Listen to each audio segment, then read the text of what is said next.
Hola de nuevo a toda la audiencia de Yo Te La Recuerdo. Estamos de nuevo por aquí. Disculpen la ausencia prolongada. Junio y julio fueron para nosotros unos meses algo complicados, pero les quisiéramos pedir, quisiéramos así como un acuerdo de que esos primeros 4 capítulos fueron una especie de temporada de lanzamiento, una presentación de nuestro podcast. Y que bueno, luego de esta pausa forzada, regresamos con todas las ganas de continuar con este trabajo. Queremos agradecer particularmente a todos nuestros oyentes que se acercaron para preguntarnos qué estaba pasando, porque no había episodio mensual. Sus palabras nos llegaron al corazón, nos hicieron sentir muy gratificados, muy recompensados en el esfuerzo y por supuesto muy comprometidos a continuar. Igual toda nuestra audiencia le agradecemos siempre sus mensajes de apoyo y su receptividad y sobre todo su constancia. Muchas gracias por estar allí y por acompañarnos en cada episodio. Queremos enviar un mensaje particular, un saludo muy especial precisamente a 2 de esas personas que se acercaron para decirnos que estaban muy pendientes de los nuevos capítulos. Una amiga personal, Inés Lameda, y una seguidora del podcast que no conocemos personalmente, pero que su cercanía la consideramos una ganancia obtenida precisamente a raíz de este trabajo, y es Lilibet Urdaneta. Vaya para ellas y para todas las personas que siempre están pendientes, un saludo bien particular, con mucha gratitud y muchísimo cariño. El capítulo de hoy esperamos que sea del agrado de todos. Siempre estamos tratando de innovar, nos gusta mucho que la gente nos diga: jamás me imaginé, jamás había conocido a este personaje del que hablaste. Me encanta que sean personas que nadie conoce, porque precisamente ese es el objetivo del podcast. Hay afortunadamente figuras femeninas en la historia que son bastante conocidas. Obviamente proporcionalmente no es la misma cantidad que los hombres protagonistas de la historia, pero yo siento que es importante seguir indagando, seguir descubriendo, raspar esa superficie que parece tan hegemónica y que no lo fue, tan uniforme en que hayan sido solamente los hombres los aventureros, los exploradores, los revolucionarios. Queremos llevar precisamente a todo nuestro público esa noción de que hubo mujeres también atrevidas, osadas, curiosas, intrépidas, inteligentes, talentosas, de gran calidad humana, y que todavía estamos por descubrir. Creo que tenemos un largo camino por delante al respecto.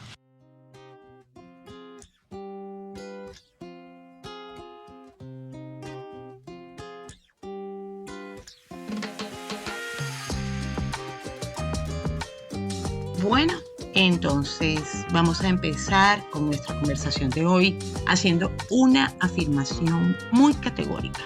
Es absolutamente falso que las mujeres no hayamos ido a la guerra.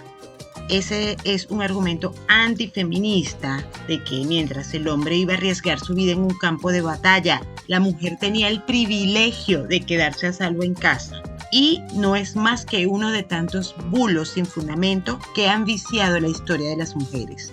Empecemos por los casos bastante presentes en todas las civilizaciones de las mujeres que querían ir a combatir y lo tenían prohibido por ser mujeres, por lo que se vieron obligadas a disfrazarse de hombres para poder hacerlo. No fue solo la heroína de Disney, Mulan. En Iberoamérica tenemos a las monjes alférez Catalina de Erauso y Andrea de Castro, que dan para un episodio de Yo Te La Recuerdo solo para ellas. También tenemos en otras latitudes a la estadounidense Deborah Sampson o la británica Hannah Snell, y por supuesto que no podemos olvidarnos de la siempre polémica Juana de Arco. Ahora, también es importante señalar que la guerra no solo es lo que pasa en el campo de batalla. Hay otras actividades, otros ámbitos que palpitan en paralelo a la línea de fuego, casi siempre trabajando en función de ella. Y allí también han estado las mujeres, asistiendo y trasladando heridos desde una valiente enfermería o cubriendo los requerimientos de las fábricas que se habían quedado sin mano de obra, y hasta en la distribución de la correspondencia entre los soldados en el frente y sus seres queridos. Este tema de las mujeres en medio de los conflictos bélicos vino a mi mente hace poco, hace unas semanas, cuando leí en las noticias que el reloj del apocalipsis estaba en su punto más crítico de la historia. Pero vamos a empezar por un punto muy importante para quienes no conocen el término. ¿Qué es el reloj del apocalipsis? Es un indicador que llevan los expertos en seguridad global y que se vale de la metáfora visual de un cronómetro para, digamos, pronosticar, estimar cuán cerca está la humanidad de una catástrofe global como una guerra nuclear, un colapso climático o una pandemia devastadora. Para hacer esta estimación, estos expertos se basan en factores como las tensiones geopolíticas, el crecimiento del armamento nuclear, las crisis climáticas y hasta los avances tecnológicos sin regulación como la inteligencia artificial. Este reloj, que publica periódicamente el Bulletin of the Atomic Scientists, disculpen mi inglés, es el boletín de los científicos atómicos, lo más cerca que había estado del punto de no retorno, ese momento de la debacle para la humanidad, simbolizado por la medianoche, las 12 de la medianoche, había sido en el 2020, con la pandemia del COVID-19, cuando llegó a 100 segundos para la medianoche. 100 segundos. Minuto 40 segundos antes de la medianoche. Pero desde el 2023 se ha venido engullendo esos segundos vitales a raíz de la guerra de Ucrania, los grandes cambios climáticos, el surgimiento de la inteligencia artificial, hasta llegar en el 2025 a estar a 90 segundos hasta la medianoche, precisamente por el aumento de tensiones en el Medio Oriente. Entonces, ese dato escalofriante me llevó a pensar en las mujeres y su participación en las guerras, y recordé que Ángeles Taro, una escritora y activista española, en su libro Exaltadas, locas, modernas, trata muy bien el tema. Uno de los apartados que más me tocó de su ensayo fue el de las mujeres en la Revolución Mexicana, porque resulta que las mujeres no estuvieron presentes solamente como soldaderas o adelitas, como también se les decía, que eran las mujeres que acompañaban a las tropas para apoyarlos y para realizar labores muy necesarias, pero que eran tenidas como exclusivamente femeninas.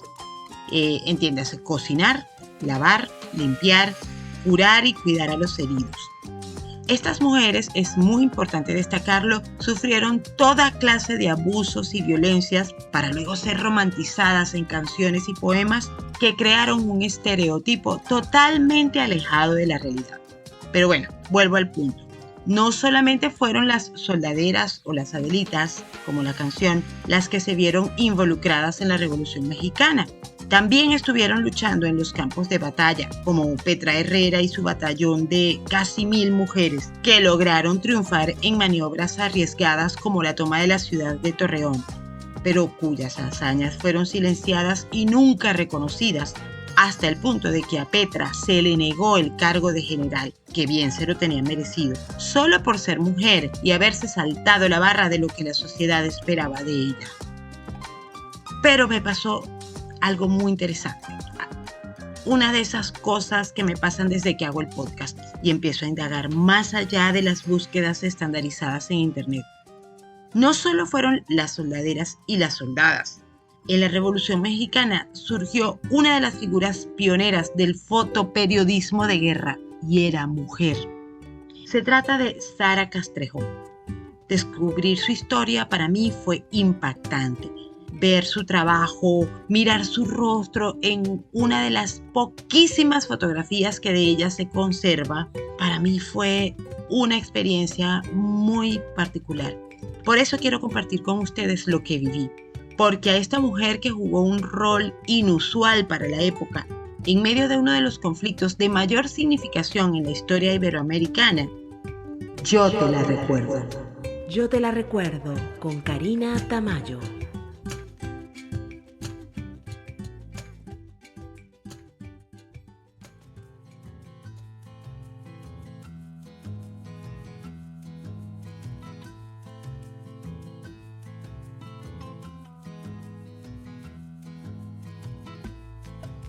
Sara Castrejón fue la primera mujer en convertirse en reportera de guerra durante la Revolución Mexicana, y su trabajo se centró en el periodismo gráfico para documentar ese conflicto bélico desde el terreno, cámara en mano como única arma. Su vida transcurrió entre los años 1888 y 1962 y estuvo marcada por su talento, obviamente, pero también por su audacia y su resistencia silenciosa, porque estuvo entre las pocas mujeres que registraron los hechos de esa guerra desde el ojo del huracán. Ella fue una fotógrafa que nació en Teloloapan, Guerrero, en 1888, en el seno de una familia relativamente acomodada. Para los efectos de esta historia, los orígenes de Sara no son un hecho aislado en lo que será su vida.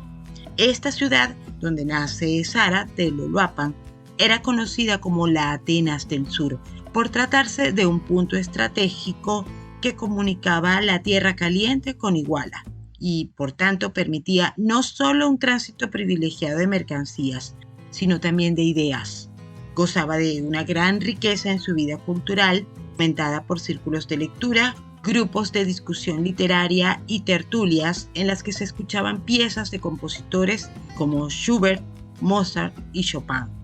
Además, el hecho de que el padre de Sara, don Simón Isabel Castrejón, fuese abogado, implica un cierto nivel cultural y profesional en esa sociedad, en el México de finales del Porfiriato o mandato de Porfirio Díaz, que estuvo caracterizado por su autoritarismo, por decirlo menos. Bueno, todo esto hace que fuera totalmente lógico y natural que los padres de Sara apoyaran sus inquietudes artísticas, que empezaron a manifestarse desde muy pequeña ella, cuando en la escuela de niñas ella se aficionó a fabricar flores de papel y tela, a bordar con hilo, vela y seda, a pintar al óleo, a la repostería, a la preparación de carnes, frutas y verduras en conserva, y hasta a destilar vinos caseros. Obviamente podemos hacer la observación de que estas eran labores sí que pedían cierto talento artístico y creativo, pero que estaban muy asociadas al ámbito femenino, según lo concebía la sociedad de ese momento.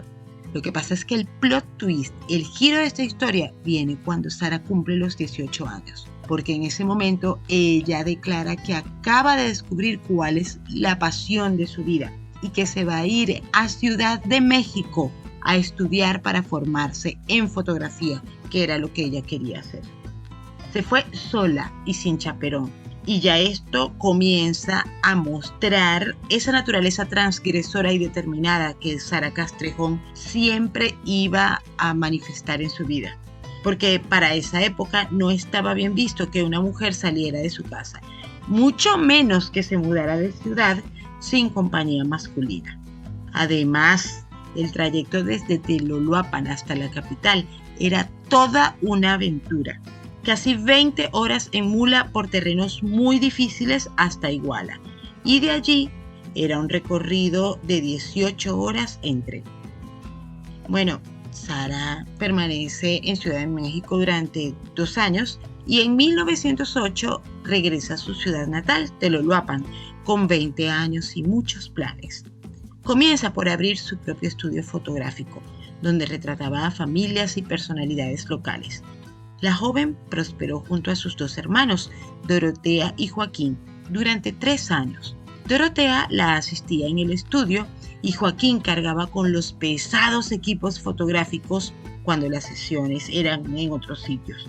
Todo esto en el marco de un negocio familiar mexicano bastante típico. Pero aquí viene otro giro de historia, otro plot twist. estalla la Revolución Mexicana, el primer gran levantamiento social del siglo XX, a finales de 1910. Y todo el horizonte cambia, no solo para el país, sino para Sara y todos sus planes. Lo que comenzó como una rebelión burguesa compuesta por todos aquellos ciudadanos acaudalados que se sentían excluidos por la dictadura de Porfirio Díaz, que ya duraba 35 años, y que su única pretensión era cambiar el régimen, lo que diríamos en Venezuela un quítate tú pa' ponerme yo, se fue transformando y se volvió la revuelta de las grandes masas oprimidas, que fueron liderizadas tanto por revolucionarios agrarios como Emiliano Zapata, Pancho Villa o Jesús Salgado, y que luego también incorporaron fuerzas dirigidas por generales de clase media como Venustiano Carranza y Álvaro Obregón. Tal que estalla la Revolución Mexicana y en 1911 Teloloapan, la ciudad de Sara Castrejón, es tomada por las tropas maderistas. Y aunque eso habrá intimidado a cualquier mujer, incluso hoy día, no fue el caso de Sara. No. Mucha gente que podía hacerlo huyó de la ciudad. No querían saber nada, ni de los sublevados, ni de las fuerzas federales, ni obviamente de los enfrentamientos entre ellos. Pero Sara decidió quedarse. De repente fue esa juventud, esos 23 años que le dieron valentía y temeridad para negarse a esconderse y tomar su cámara e irse por las calles de la ciudad a registrar las imágenes de la entrada de los revolucionarios. Esto la convierte en la primera mujer mexicana que fotografió la Revolución del Sur y lo hizo combinando la fuerza del conflicto con la dignidad y el arrojo de sus protagonistas. Sara continúa fotografiando la revolución no solamente desde su inicio, sino incluso hasta los años 20, dejando imágenes tanto de los líderes maderistas y salgadistas como de los zapatistas. Además, documentó la ubicación de los bandos involucrados, como los militares que tomaban las calles, los civiles que se iban incorporando a la guerra y, por supuesto, la participación femenina activa en el conflicto.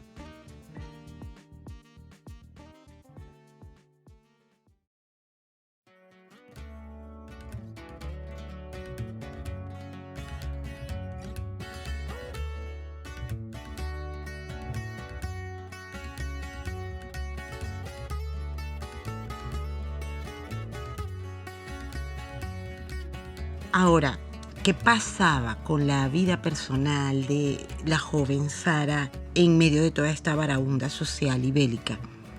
Realmente ella tenía muy poco tiempo para eso, pero se cuenta que alrededor de 1917, cuando el conflicto se había vuelto una confrontación entre caudillos agrarios y citadinos, había un joven teniente coronel llamado Silvestre Castro y apodado El Ciruelo, porque había nacido en un pueblo de la Costa Grande de Guerrero, conocido como Ciruelar.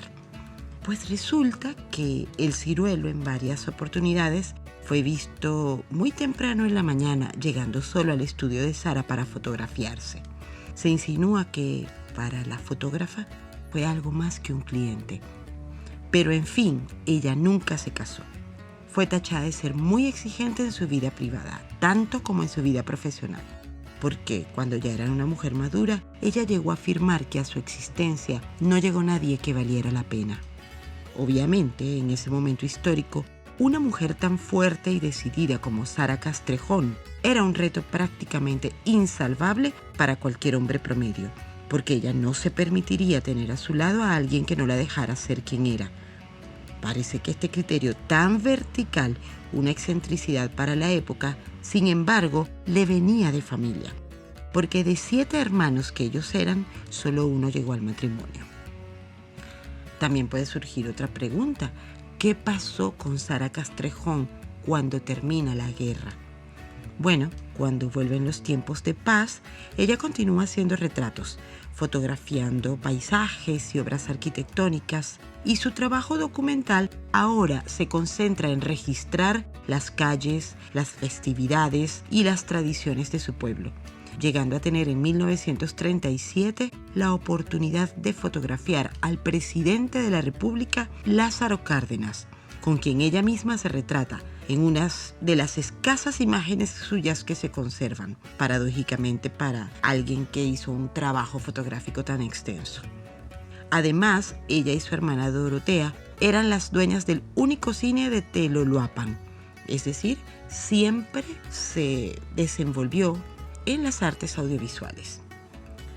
A finales de los años 40, Sara se muda a otro pueblo de Guerrero, Ixcateopan, para capturar las imágenes del supuesto descubrimiento de los restos del Tlatoani Cuauhtémoc, realizado nada más y nada menos que por una antropóloga mujer, Eulalia Guzmán. A su muerte, en noviembre de 1962, Sara Castrejón deja un asombroso trabajo de 600 imágenes que muestran esa visión de género que marcó excepcionalmente al fotoperiodismo.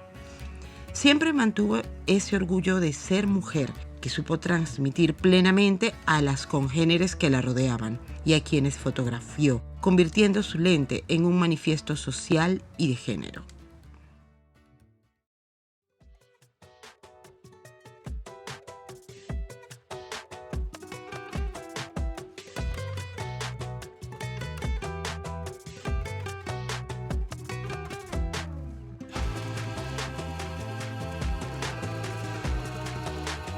Pero un momento, nosotros no queremos darle a esta historia un matiz romántico o idílico, que por supuesto sería irreal.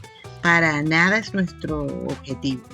El camino de Sara Castrejón estuvo lleno de desafíos y resistencias que ella enfrentó y superó con un esfuerzo y una capacidad de trabajo que ya la quisiera cualquier soldado. En primer término, le tocó lidiar con importantes condicionamientos técnicos.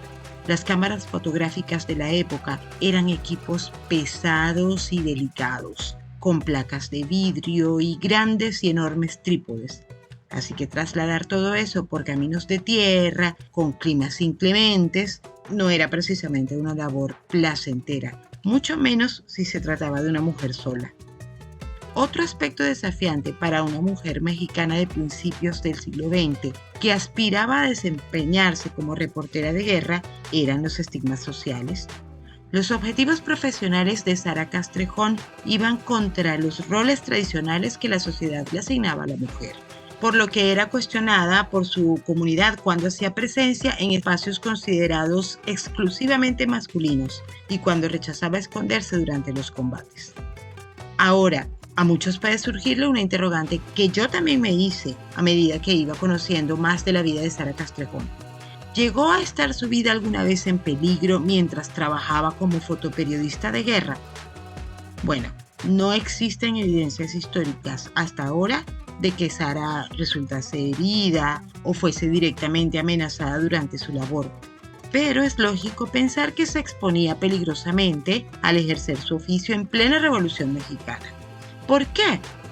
Bueno, empecemos por considerar que su ciudad, Teloloapan en Guerrero, estaba prácticamente en la línea de fuego del Frente Sur.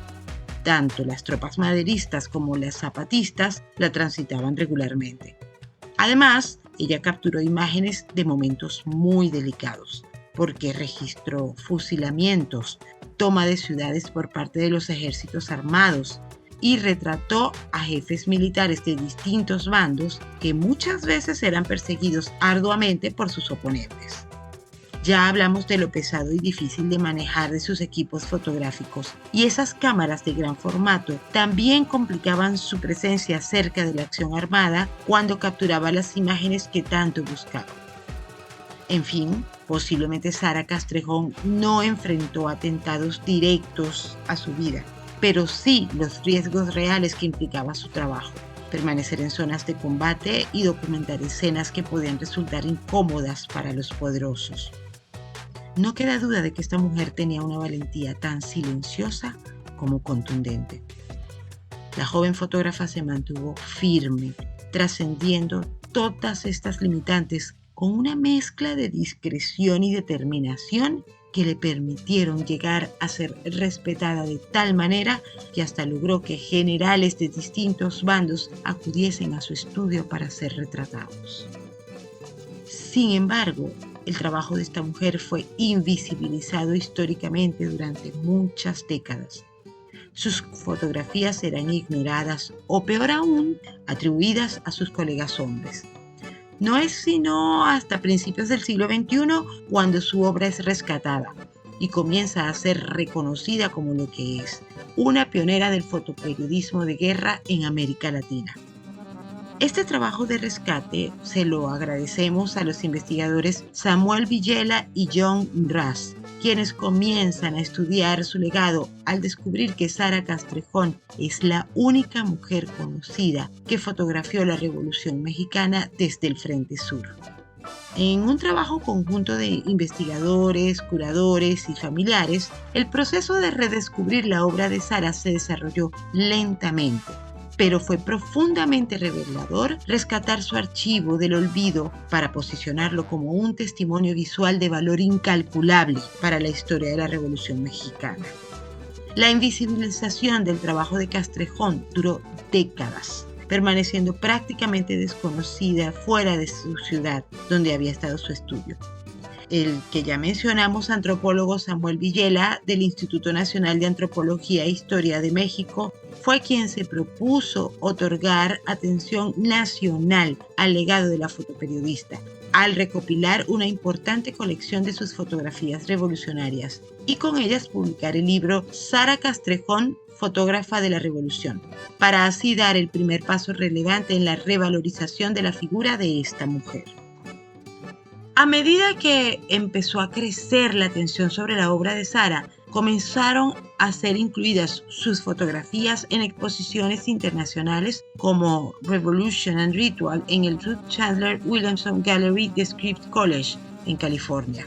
Es en esta muestra donde su obra comparte palestra con las fotografías de Graciela Iturbide y Tatiana Parcero, destacándose su talento técnico, además de esa mirada única femenina que le insufló a su registro de la guerra desde una región periférica y con una sensibilidad distinta. Luego llega un reconocimiento fundamental cuando se declara que Castrejón se anticipó incluso a fotógrafas extranjeras como Esther Eva Stroh, y realmente fue la primera mujer mexicana en fotografiar la Revolución del Sur. Así vemos que el redescubrimiento de la obra de Sara fue el resultado de aunar investigación académica, activismo cultural y esa conciencia aún en crecimiento sobre la necesidad de visibilizar a las mujeres que narraron la historia desde los márgenes. Por otro lado, en las últimas décadas se ha logrado reinterpretar el trabajo de Castrejón, viéndolo más allá de un simple registro documental y valorándolo como una mirada crítica, estética y profundamente humana sobre la Revolución Mexicana, desde una perspectiva femenina y regional. Creo que todavía estamos en ese proceso de develar la visión que Sara le dio a su trabajo, en el cual se percibe como base conceptual la crónica fotográfica registrada desde dentro de la Revolución, una señal inequívoca de su formación profesional en la Ciudad de México. Vemos cómo la fotógrafa utiliza su mirada formada y toma distancia para documentar la vorágine bélica que transformó al país y que literalmente fue algo que pasó en el patio de su casa, frente a su casa, ante sus ojos curiosos y sensibles. Personalmente, encuentro sumamente relevantes sus retratos de los rebeldes que estaban en Capilla Ardiente, cuando faltaba solo un cuarto de hora para que fuesen fusilados de madrugada. Allí siento que Sara Castrejón lograba un diálogo magistral entre la fotografía y la pintura histórica, combinando la objetividad del trabajo documental con la subjetividad del retrato personal, buscándole la lógica a los acontecimientos. Esos retratos son tan significativos, sobre todo al considerar que la mayoría de las veces eran encargos de los familiares del condenado, quienes buscaban conseguir un último recuerdo de sus seres queridos. Es importante destacar que las fotografías capturadas por Sara Castrejón, quien las concibió originalmente como retratos y registros de acontecimientos locales, han sido recontextualizadas por curadores y académicos como actos de resistencia visual. Han pasado de ser testimonio a ser arte político. El mayor mérito de Sara Castrejón es precisamente ese factor diferenciador presente en su trabajo fotográfico con respecto a otros reporteros gráficos de la época. Ella se enfocó en los momentos claves de la conflagración, mientras que los demás hacían retratos de estudio, apologías a la épica militar o material de propaganda política para cualquiera de los bandos involucrados. Aunque Sara también hizo retratos para jefes revolucionarios importantes, como el general Gertrudis Sánchez e incluso líderes femeninas de relevancia como la coronela Amparo Salgado, ella se destacó por capturar imágenes de la entrada de las tropas maderistas en su ciudad en 1911, retratos de milicianos comunes, retratos de las mujeres combatientes o incluso escenas cotidianas de la revolución. Y por supuesto, los fusilamientos. Su trabajo la consagró como cronista visual del conflicto armado, y la lectura que hoy se le da a sus selecciones es que Sara pretendía subvertir la narrativa oficial de la guerra para darle protagonismo no a los líderes y figuras renombradas, sino a quienes solían quedar fuera del encuadre. Hablamos de Sara Castrejón como reportera de guerra, aunque no haya escrito crónicas de los eventos que cubría, que sería el concepto tradicional del oficio. Pero ella le dio a su trabajo una mirada única, la mirada de una mujer que a través de su lente narraba con igual fuerza que un reportaje escrito. Esta mujer es un ejemplo extraordinario, porque fue una fotógrafa que se desenvolvió ampliamente en un entorno dominado de manera abrumadora por hombres. Además de que presenciar todos esos eventos de gran violencia, como lo son las confrontaciones armadas, no la despojaron de esa estética propia.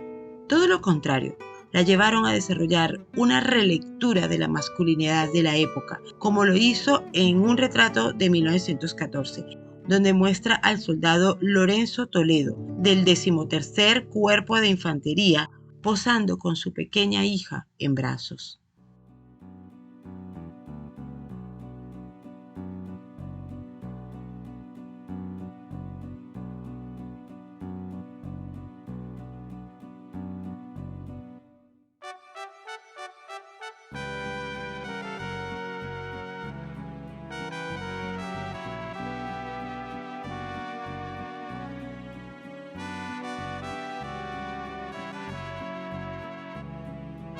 Esta pionera del fotoperiodismo de guerra en América Latina, no nos cansamos de denominarla así, ha ejercido una influencia silenciosa pero poderosa en otras mujeres reporteras de guerra, sobre todo en el siglo XXI, cuando su obra comienza a ser redescubierta y valorada, superando la invisibilización histórica. Las nuevas generaciones de fotógrafas se inspiran en el trabajo de Sara Castrejón al valerse de su cámara como herramienta de denuncia y memoria. En primer lugar, es obvio que Sara es un referente histórico, si tomamos en cuenta que fue una de las pocas mujeres que documentó un conflicto armado desde la línea de fuego a principios del siglo XX, abriendo de esa manera una senda fundamental para todas aquellas mujeres que aspiraran a verse a sí mismas como narradoras legítimas de la guerra. Por otro lado, rescatar la obra de Sara Castrejón e incluirla en importantes exposiciones junto a fotógrafas más contemporáneas como la laureada Graciela Iturbide y la genial Tatiana Parcero permite generar visibilidad femenina en la fotografía y así definir una genealogía de mujeres que utilizan la imagen para cuestionar el poder y representar lo marginal. En la exposición Revolution and Ritual que ya mencionamos, al unir a estas artistas de la actualidad, se establece un diálogo intergeneracional entre mujeres que se valen de la imagen visible para representar lo invisible, erigiéndose sus fotografías no solo como documentos históricos, sino además como obras de arte con una alta carga simbólica y política. Estéticamente, Sara Castrejón constituye una importante inspiración desde la ética artística. Ella pudo humanizar el conflicto que presenciaba sin dejar de mostrar su violencia a través de una mirada empática que se centraba en los rostros, en la dignidad de los protagonistas de la guerra y en la cotidianidad de la soldadesca, sin ansias de espectacularizar el conflicto. Cuando Castrejón capta un fusilamiento en Teloloapan, por ejemplo, su composición y enfoque no están buscando glorificar la violencia, sino que pretenden enfatizar la mirada de la víctima, ese momento en que se revela con toda crudeza la fragilidad del cuerpo humano. Mirar la vida de Castrejón sin considerar que su trabajo es claramente una reivindicación feminista sería un análisis incompleto. Toda investigadora, curadora o artista que se acerca a su historia coincide en que esta fotógrafa fue todo un símbolo de resistencia femenina que se rebeló ante los mandatos de género de su época.